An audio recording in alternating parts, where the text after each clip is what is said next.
రాష్ట్ర ప్రభుత్వం తన రాజకీయాల కోసం రైతుల మీద పగా ప్రతీకారాన్ని తీసుకుంటా ఉంది. ఎవరైనా అధికారంలోకి వస్తే ప్రజలకు మేలు చేయాలి తప్ప ప్రజలకు కీడు చేయకూడదు. ప్రజలకు కీడు చేస్తే అది ప్రభుత్వమే అనబడదు.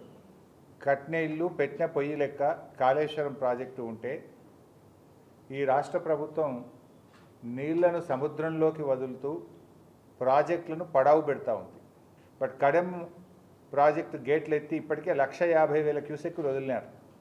సాయంత్రం వరకు అది శ్రీపాద ఎల్లంపల్లి ప్రాజెక్టుకు వరద వస్తుంది. 62,000 క్యూసెక్కుల వరద వస్తే ఈ ప్రభుత్వం గేట్లు ఎత్తి సముద్రంలోకి వదిలేసింది. నేను వారం రోజుల క్రితమే ఉత్తమ్ కుమార్ రెడ్డికి లెటర్ రాసిన.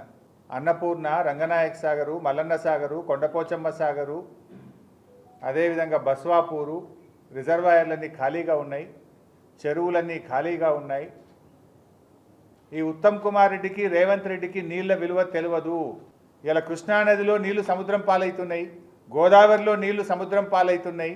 గుడ్లప్పగిచ్చి రేవంత్ రెడ్డి ఉత్తమ్ కుమార్ రెడ్డి చూస్తూ ఉన్నారు. గోదావరి పరివాహక ప్రాంతంలో 60% డ్యాములు ఖాళీగా ఉన్నాయి. మీరు మీ బురద రాజకీయాల కోసం వరద నీటిని సముద్రంలోకి వదలకండి, వరద నీటిని ఒడిసి పట్టండి, బురద రాజకీయాలు మానండి అని చెప్పి నేను కోరుతా ఉన్నా. ఇదేం చిల్లర రాజకీయాలు? కాళేశ్వరం ప్రాజెక్టు కూలింది అని మీరు చెప్పిన అబద్ధాన్ని, మీ గోబల్స్ ప్రచారాన్ని నిరూపించడం కోసం ఇలా మోటార్ లాంచ్ చేస్తలేరు మీరు. అరే ఒకటి నీళ్ళు సముద్రం పాలు చేస్తారు. నేను వారం కిందనే చెప్పిన, అరే మంచి ఫోర్కాస్ట్ ఉన్నది, వర్షాలు పడబోతున్నాయి, మోటార్లు ఆన్ చేయండి, నింపండి అని చెప్పిన. ఇక నిజంగా చూడండి, మీరు అన్నపూర్ణ 3.5 టీఎంసీలు, ఆడు ఉన్నది 1 టీఎంసీ. అన్నపూర్ణ రిజర్వాయర్ కెపాసిటీ 3.5 టీఎంసీలు, ఉన్నది 1 టీఎంసీ. రంగనాయక సాగర్ 3 టీఎంసీలు, ఉన్నది 1 టీఎంసీ. మల్లన్న సాగర్ 50 టీఎంసీలు, ఉన్నది 10 టీఎంసీలు. కొండపోచమ్మ సాగర్ 15 టీఎంసీలు, అక్కడ ఉన్నది 4 టీఎంసీలు. బస్వాపూర్ 12 టీఎంసీలు, అక్కడ ఉన్నది 1/2 టీఎంసీ. ఇవన్నీ నింపుకోవచ్చు కదా. ఎందుకు కాళేశ్వరం కూలిందన్నాం కదా, నీళ్ళు నింపితే ఎట్లా? కూలిందంటే మరి ఇప్పుడు నీళ్ళు వస్తే జనం దంతరేమో. ఇవాళ ఎస్ఆర్ఎస్పి ప్రాజెక్టులో ఆల్రెడీ 61 టీఎంసీలు వచ్చినాయి, దాని సామర్థ్యం 80 టీఎంసీలు. 61 టీఎంసీల నీళ్ళు ఆల్రెడీ ఎస్ఆర్ఎస్పీలు వచ్చినాయి. 151,000 క్యూసెక్కుల వరద ఎస్ఆర్ఎస్పీకి వస్తుంది. అంటే రోజుకు 15 టీఎంసీల నీళ్ళు ఒక్క రోజులో ఎస్ఆర్ఎస్పీ నిండుతుంది. నువ్వు వరద కాలువ ఓపెన్ చేసి మిడ్ మానేర్ నువ్వు ఎల్ఎండి నింపవా? ప్రభుత్వం నడపడం చేతనైతలేదా? మోటార్లు వస్తావు, గేట్లు ఎత్తవు, నీళ్లు సముద్రం పాలు చేస్తున్నావు. వెంటనే మేము 2 విషయాలు డిమాండ్ చేస్తున్నాం. తక్షణమే రోజుకు 2 టీఎంసీల నీళ్లు తేవచ్చు ఎల్లంపల్లికి. ఎస్ఆర్ఎస్పీ వరద కాలువ గేట్లు ఎత్తండి, వరద కాలువ ద్వారా మిడ్ మానేర్ నింపండి. ఎరువులు ఇయ్యక గోసపెడతావు, పంటల బీమా లేక గోసపెడతావు. ఈ కొత్త శాత కాకపోతే చెప్పు, వేలాది మంది రైతులను తీసుకుపోయి మేమే కట్టుకొత్తుతాము అని హెచ్చరిస్తూ ఉన్నాం. మర్యాదగా ఇస్తారా? రైతుల్ని తీసుకుపోయి మమ్మల్నే కట్టుకొత్తి నీళ్లు తెచ్చుకోమంటారా?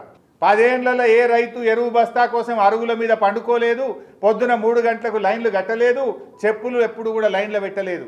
ఇలా కాంగ్రెస్ వచ్చింది, మార్పు వచ్చింది, పాత రోజులు వచ్చినాయి, మళ్ళీ చెప్పులు లైన్లో పెట్టి అరుగుల మీద పడిగాపులు కాసే పరిస్థితులు తెచ్చారు మీరు.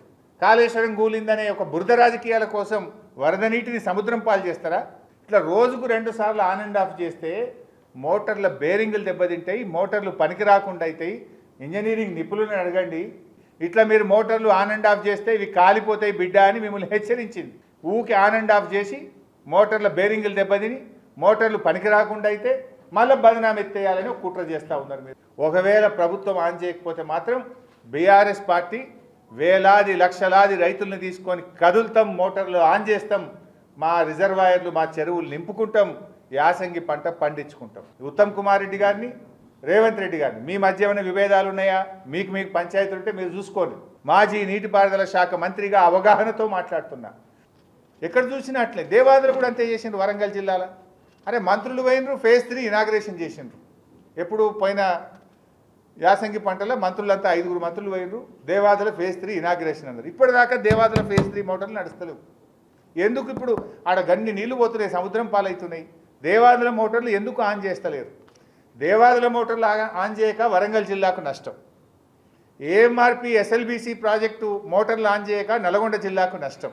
కమిషన్లకే మీకు టైం సరిపోతలేనట్టుంది. లెక్కలు చూసుకోవడానికి, పర్సంటేజ్ చూసుకోవడానికి, ఆ వాటాలు పంచుకోవడంలో ఢిల్లీకి గల్లీకి మంత్రుల మధ్య మీకు కొట్లాటలకే సమయం సరిపోతున్నట్టు కనబడతా ఉంది.